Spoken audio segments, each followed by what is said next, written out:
3월 영적 독서는 에르메스 롱키 신부님의 내가 너의 집에 머물러야 하겠다라는 책입니다. 부제로 예수님이 다니신 길과 집 이야기 이렇게 되어 있습니다. 구입하신 분들은 이미 보셨을 것이고, 내가 너의 집에 머물러야 하겠다라는 제목은 예수님께서 자케오에게 하셨던 말씀이죠. 다 아시는 얘기겠지만 자케오가 키가 작아서 예수님을 직접 보기가 어려우니까 돌무화과 나무 위에 올라가서 예수님을 보려고 했었죠. 그래서 예수님께서 자케오를 보시고 자케오야 얼른 내려오너라, 오늘은 내가 너의 집에 머물러야 하겠다 이렇게 말씀하셨죠. 에르메스 롱키 신부님은 1947년생입니다. 내일 모레 8순이 되시는 할아버지시죠. 바야흐로 노인 전성시대라고 할 수 있습니다. 프란치스코 교황님은 내일 모레 8순일 때 교황이 되셨어요. 지금까지 물론 요즘 조금 편찮으시지만 그래도 10년 넘게 교황직을 수행하셨고, 롱키 신부님은 이분이 잘 안 알려져 있다가 프란치스코 교황님이 교황님 되시고 교황청 직원들과 전체 피정을 할 때 롱키 신부님을 초대했어요. 그러면서 이분이 알려지게 되었어요. 자, 여러분 생각해 보세요. 교황님이 피정을 한다고 지금 제가 롱키 신부님이면 교황님이 여기 앉아 있는 거예요. 제가 강의하고 교황님이 듣는 거예요. 이거 아무나 하겠어요?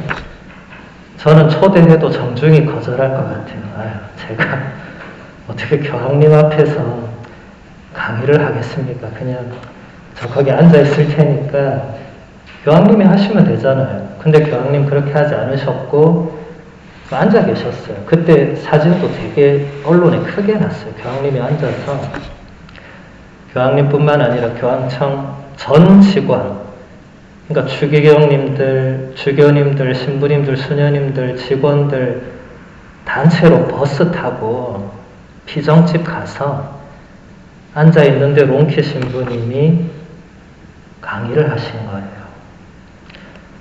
이때부터 이분이 주목을 받고 알려지기 시작했고, 사실 그 이전부터 훌륭한 분이셨지만 여러 가지 지금 책을 내셨죠. 그래서 이번에 제가 이 책을 선정을 했는데, 저도 이 책을 읽으면서 되게 놀란 것이 복음서를 이렇게 또 새롭게 볼 수 있구나. 저도 매일 복음을 묵상하고 강론을 준비하고 그렇게 하는데도 제가 보지 못하는 부분이 있고 정말 새로운 뭔가가 있는 거예요. 특히 저는 이 롱키 신부님을 통해서 알게 된 것이 복음서에 집이 이렇게 많이 나오는 거를 처음 알았어요. 온통 집이 나오더라고요. 그리고 식탁이 계속 나옵니다. 집과 식탁이 복음서에 가장 자주 등장하는 배경이 되는 거죠. 그리고 길이 계속 나오고, 그래서 이 책은 우리가 복음서를 묵상하는 데 있어서 새로운 시각을 제공해주는 정말 탁월한 길잡이가 된다. 그래서 이번 3월에 우리가 또 사순절도 있는데 이 책이 여러분에게 사순 시기를 보내는데 또 좋은 길잡이가 될 거라고 생각을 하고 본문을 같이 보도록 하겠습니다. 우리 그리스도인들은 대체로 하느님을 자리에 앉아 계신 분으로 인식하는 것 같습니다. 종교의 하느님과 삶의 하느님이 분리되어 있습니다. 예식의 하느님, 전례의 하느님, 신학교의 하느님은 삶에서 저만치 떨어져 계십니다. 그러한 하느님은 인간의 몸짓과 갈망, 인간의 고통과 비극 안으로 내려오시지 않고 일상의 색깔과 온기가 없습니다. 삶에 거주하시지 않습니다.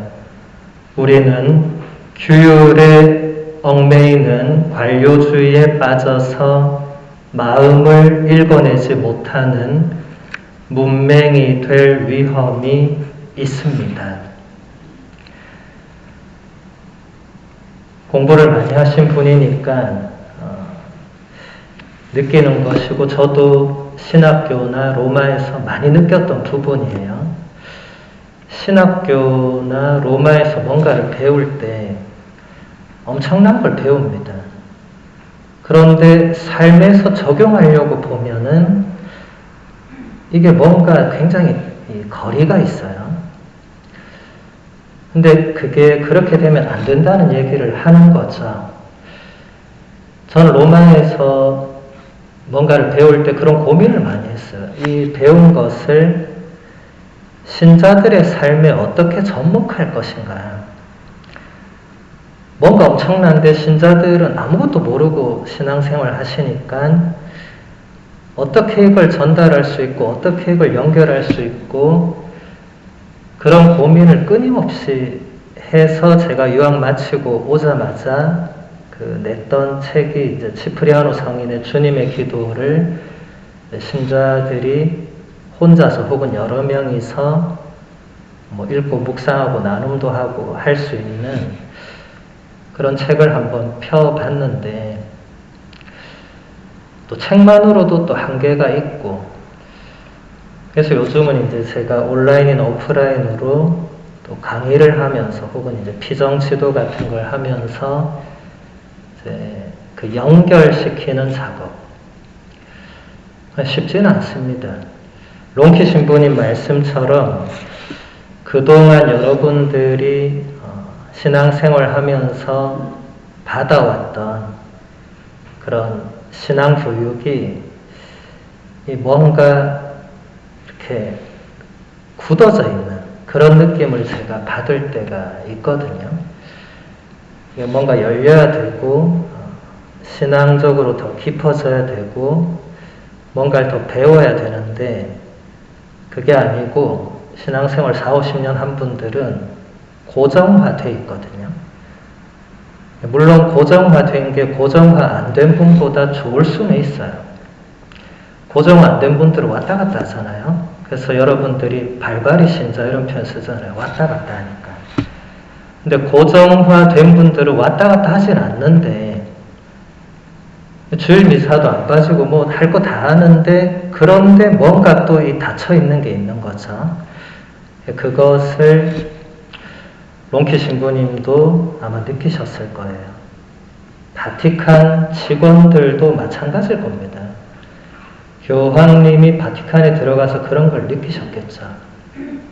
교황님은 지금 즉위한 순간부터 지금까지도 끊임없이 뭔가 개혁하려고 하시잖아요. 그래서 보수적인 주교님들, 특히 미국의 보수적인 주교님들은 대놓고 반대하잖아요. 신자들 보기에 민망할 정도로. 저는 한편으로는 이해는 됩니다만 그만큼 이 닫혀있는 뭔가가 좋지 않다. 열려있는 마음이 필요하다. 교황님은 교황이 되시고 매일 미사하실 때 마음이 열려있어야 된다는 걸 많이 강조했어요. 그 앞에 있는 듣는 사람은 다 교황청 직원들입니다. 주교님들, 신부님, 수녀님 그리고 평신도 중에서도 열심한 사람이 바티칸 직원으로 일하겠죠. 아무나 뽑겠어요. 근데 그런 분들한테 자주 마음이 열려있어야 된다. 그 롱키 신부도 지금 보면 규율에 얽매이는 관료주의에 빠져서 마음을 읽지 못하는 문맹이 될 위험이 있다. 바티칸 직원들 앞에서 피정할 때 이런 얘기를 하신 거예요. 교황님 앉아 계시는데. 교황님이 그렇다는 게 아니고 그 직원들 안에 그런 게 있다는 거겠죠. 우리들 안에는 그런 게 없는가? 우리는 변화를 좋아하는가, 싫어하는가, 두려워하는가, 거부하는가? 제가 로마 이전에는 조용히 살았는데 로마 이후부터는 뭔가 이런 시도를 하면 그런 게 보이더라고요. 받아들이려는 열린 마음이 있고 거부하는 마음이 있고 무관심한 마음도 있고 여러 가지가 저도 보이더라고요. 아, 이렇게 되는 거구나. 가만히 있을 때는 저도 그런 거 하나도 몰랐는데 뭔가 우리 이런 걸 이제 해봐야겠다 하면 여러 가지 마음들이 보입니다. 숨길 열도 드러나게 되어 있죠. 닫혀있는 마음은 좋지 않다. 그리고 예식이나 전례나 신학교의 가르침도 거기에 갇혀있으면 좋지 않습니다. 저는 신학교에서 오랫동안 교육을 받으면서 뭐 이제 신학교도 없어졌으니까 이제 교수 신부님들도 다 뭐 이제 은퇴하시고 뭐 세월이 그만큼 흘렀죠.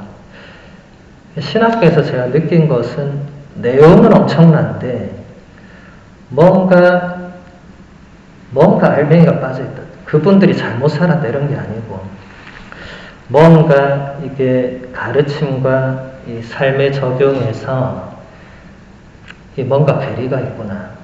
뭔가 모순이 있구나. 그런 걸 많이 느꼈어요. 그리고 제가 신학교 졸업하고 사제서품 받고 현장에 나와 보니까 신학교에서 배운 걸 적용할 기회는 거의 없습니다.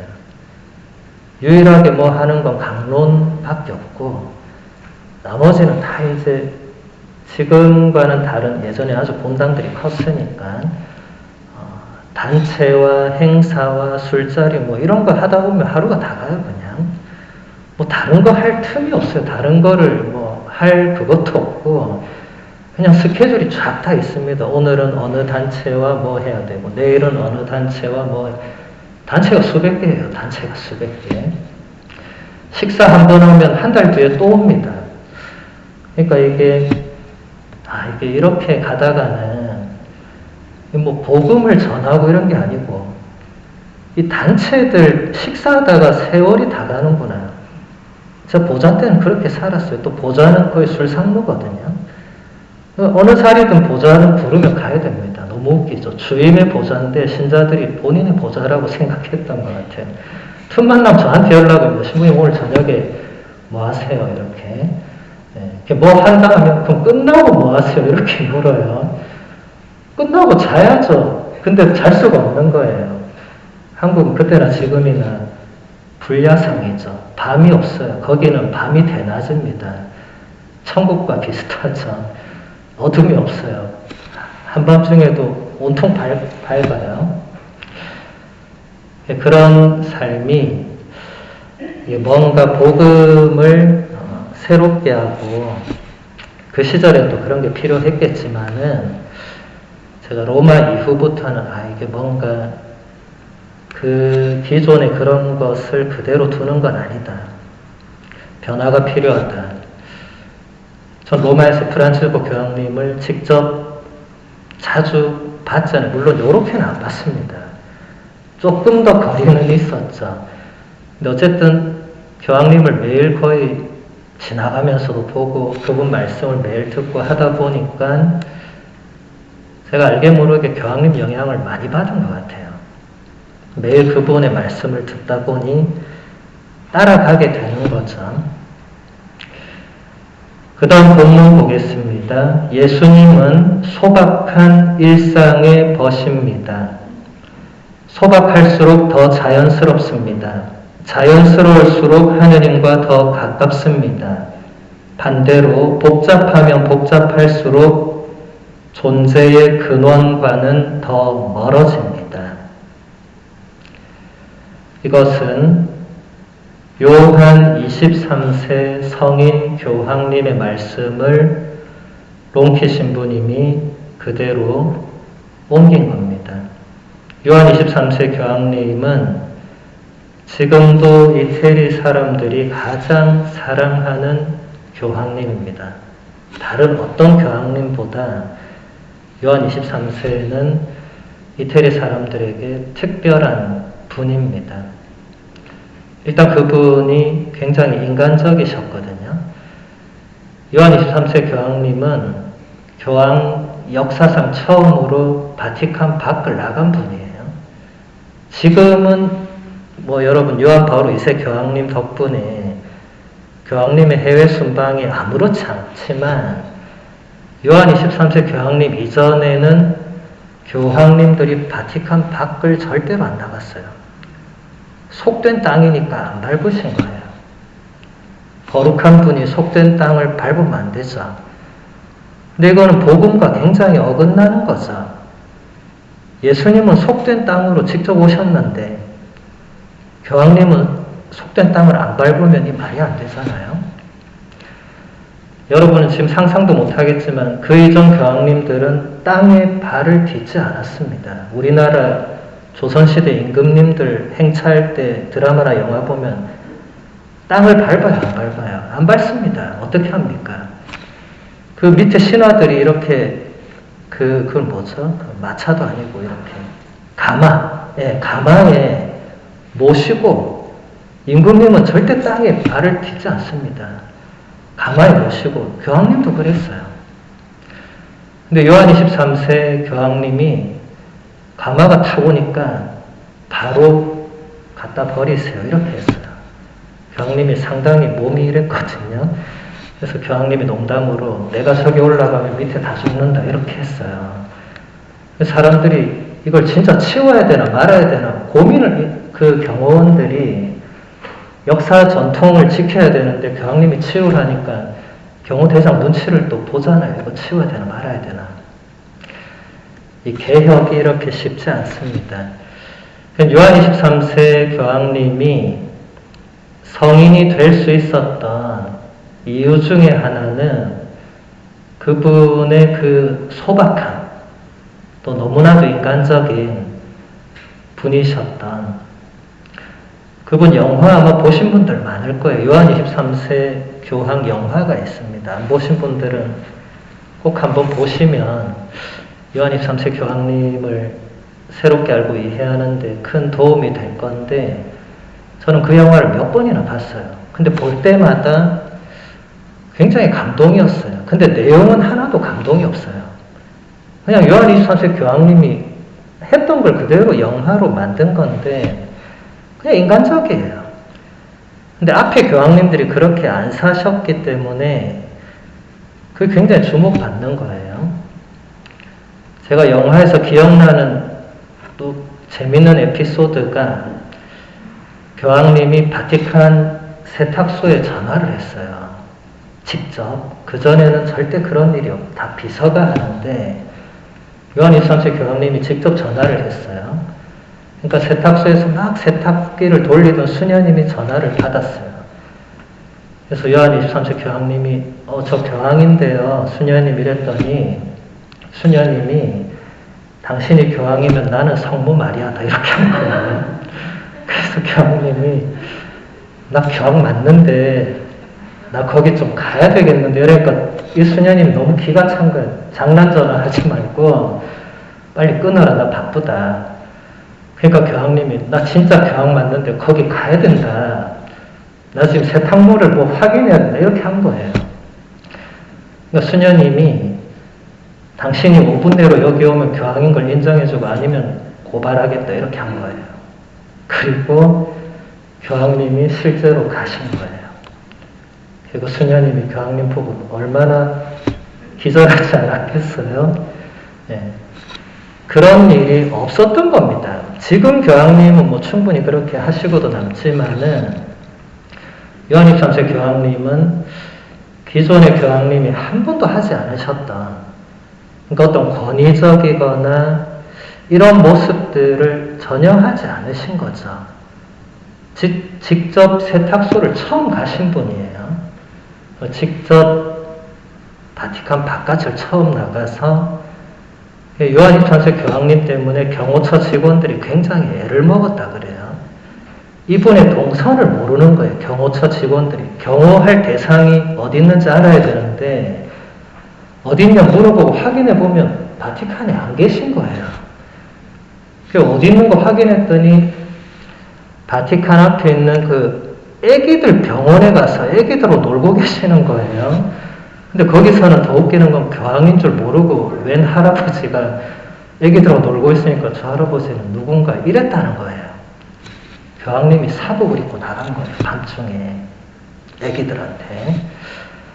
이런 것이 작은 에피소드지만 이분이 어떻게 보면 기존에 너무 왕처럼 이렇게 되어 있던 어떤 교황이라는 그 자리, 존재를 다시 인간적으로 되돌려 놓으신 거죠.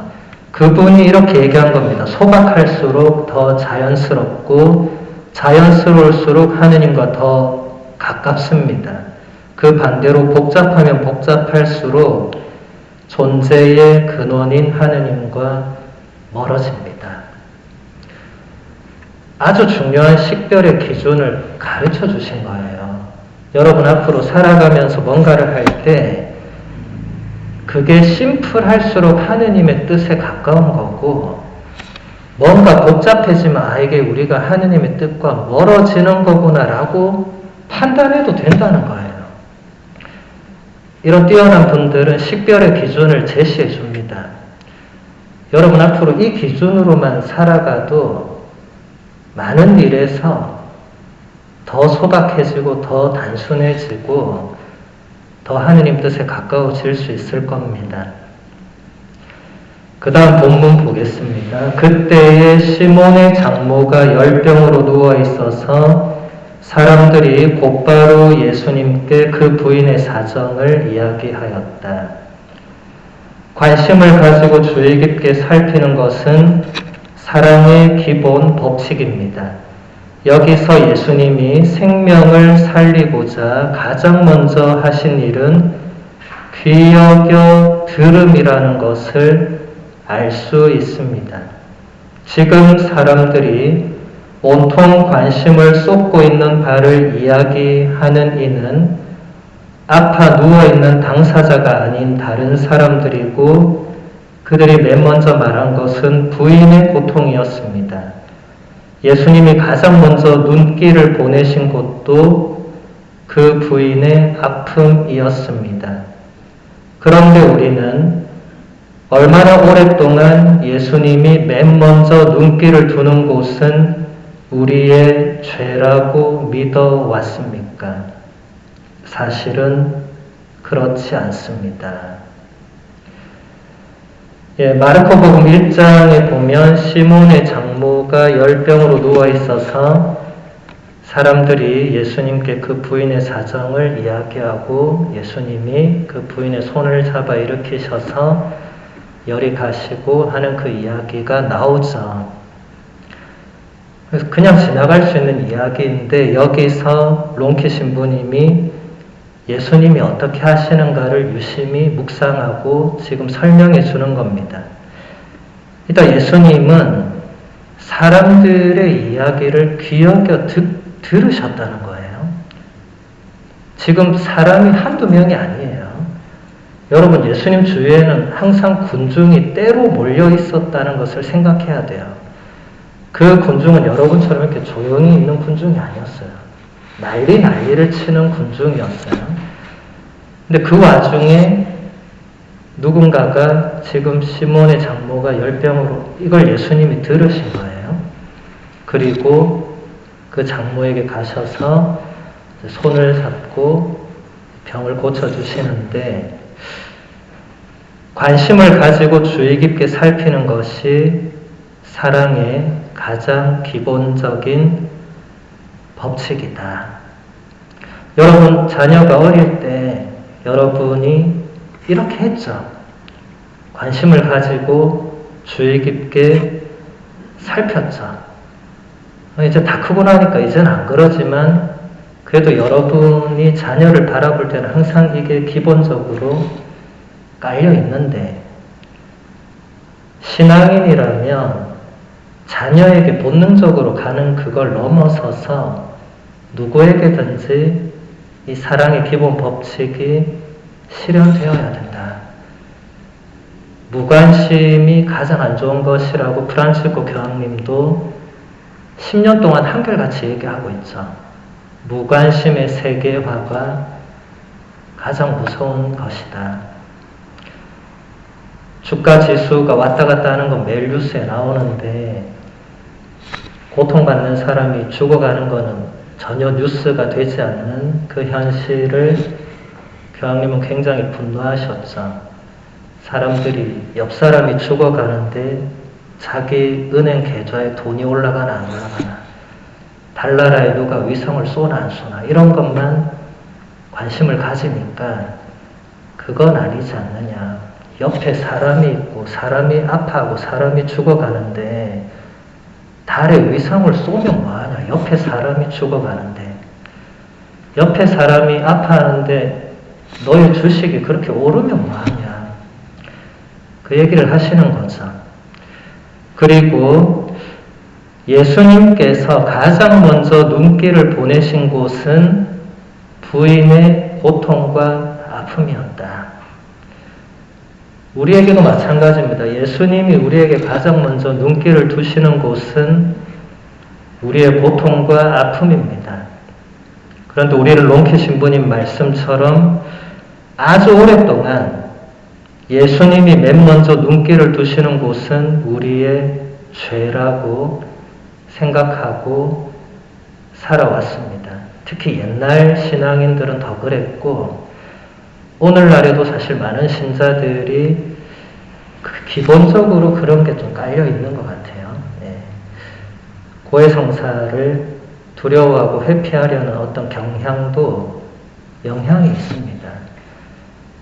하느님이 나를 사랑하시고 나를 용서해 주신다는 확신이 있으면 고해성사를 두려워할 이유가 없어요. 그 사제가 너무 성격이 독특하고 도저히 아니다 이래서 안 가는 거는 이해가 됩니다, 인간적으로. 근데 그게 아니라면 여러분이 만약에 고해성사를 뭔가 피하려고 한다면 여러분 안에도 이런 것이 깔려 있을 가능성이 있어요. 이따 성시간 때 한번 자신을 잘 돌아보면 좋을 것 같아요. 나는 정말로 예수님의 사랑을 믿는가, 아니면은 나는 그분이 나의 죄를 먼저 보실 것이라는 그런 두려움이 있는가, 한번 잘 묵상해 보시면 좋겠습니다. 본문 하나만 더 보도록 할게요. 이어지기 때문에. 예수님께서 그 부인에게 다가가시어 손을 잡아 일으키시니 열이 가셨다. 신선한 몸짓입니다. 한 여인과 하느님이 손을 잡습니다. 복음서에서 예수님이 몸의 일부를 만지시는 것은 권능을 드러내 보이시는 행동입니다. 예수님은 당신의 마음이 움직일 때면 사람의 몸을 만지십니다. 문자 그대로 말하자면 배에 경련이 일어나고 창자가 끊어지는 듯한 아픔을 의미하는 가엾은 마음이 드실 때마다 예수님은 그들의 몸을 만지십니다. 열이 펄펄 끓는 여인을 만지시고 율법 규정에 따르면 접촉하지 말아야 하는 나병 환자에게 손을 대십니다. 전염되지 않을까 하는 두려움은커녕 정결례 규정도 아랑곳하지 않고 아무 거리낌 없이 자유로우십니다. 나인이라는 고을에서는 죽은 젊은이의 관에 곧 죽음의 손을 대시어 그 어머니에게 아들을 돌려주십니다. 마르코복음 1장 41절에 보면 이렇게 되어 있습니다. 예수님께서 가엾은 마음이 드셔서 손을 내밀어 그에게 대시며 말씀하셨다. 내가 하고자 하니 깨끗하게 되어라. 네, 여기서 가엾은 마음, 제가 강론이나 강의 때 자주 설명드렸는데 지금 롱키 신부님도 문자 그대로 말하면 배에 경련이 일어나고 창자가 끊어지는 듯한 아픔을 의미하는 가엾은 마음이다. 여기서 문자 그대로는 그리스어 스플랑크니조마이라는 동사를 말해요. 저한테 이제 몇 번 들으신 분들은 기억나실 거예요. 제가 하도 얘기해서. 그리스어 라틴어는 모두 다 동사에서 명사, 형용사, 부사가 파생되어 가는 언어 구조를 가지고 있습니다. 동사가 기본이죠. 그런데 스플랑크니조마이라는 이 동사는 매우 특이하게 명사에서 동사가 파생되는 이런 경우는 잘 없어요. 명사는 스플랑크논이라는 명사인데 그 명사가 지금 롱케 신부님 얘기한 그 창자, 배, 어머니의 태중, 우리의 오장육부, 우리 내면의 가장 깊은 곳, 그런 것을 의미합니다. 거기서 파생된 동사니까 거기서 나오는 마음을 말하겠죠. 그러니까 제가 자주 비유를 들 때 여러분들이 자녀가 어릴 때 아플 때 그때 밑에서부터 그 올라오는 그 뭔가 이 끌어오르는 그 고통, 차라리 내가 아프면 좋겠다는 정말 그 신비로운 고통, 그게 스플랑크니조마입니다. 그러니까 사실 번역이 불가능한 단어죠. 그래서 성경에서는 그냥 가엾은 마음으로 통일해서 번역했는데 이게 단순한 측은지심과는 완전히 차원이 다르다는 것입니다. 그게 드러나는 증거가 예수님이 손을 내밀었다는 거예요. 손을. 여러분, 예수님은 전능하신 분이시잖아요. 말씀만으로 창조하시고 살리시고 구원을 이루어내실 수 있는 분인데 왜 굳이 손을 댔을까? 특히 나병 환자는, 여러분 나병 환자 직접 보신 적이 있으시겠지만 저도 어릴 때 봤지만 보는 자체가 이게 사람을 움찔하게 해요. 다가오면 움찔합니다. 저도 그랬거든요. 겁나잖아요. 이게 평범한 사람 대 사람 느낌이 아니잖아요. 뭔가 이 나병이 있기 때문에 인간이라면 본능적으로 아이고 저 내 옮으면 어떡하지? 이런 생각을 할 수밖에 없는 거죠. 예수님도 인간이었습니다. 그런 생각이 드셨을 수도 있죠. 그런데 손을 이제 갖다 대셨다는 것은 전능하신 분의 손길도 있겠지만 이 스플랑크니조마이의 그 마음, 예수님은 항상 아픈 사람이나 고통받는 사람이나 군중을 보실 때 그 마음이 드셨다고 성경에 기록이 되어 있죠. 너무 가슴 아파하셨다는, 여러분도 자녀가 만약에 뭐 피부병이 있을 때 피부 나한테 없는데 그런 생각을 하는 부모는 세상에 있을 수가 없습니다. 거기에 당연히 손을 갖다 대죠. 그걸 낫게 하기 위해서라면 뭐든지 하실 거예요. 그게 예수님의 마음이고 하느님의 마음입니다. 그래서 손이 간다는 이것은 굉장히 특별한 의미가 있습니다. 그리고 여러분을 예수님께서 그렇게 바라보신다는 것도 우리에게는 굉장히 기쁜 소식이고 위안이 되죠. 여러분이 자녀를 볼 때 너무 아파하는 그 마음이 예수님이 나를 볼 때도 우리의 가엾은 처지, 우리의 그 비참함에 그분이 아파하신다는 것을 여러분이 느낀다면 굉장한 축복입니다.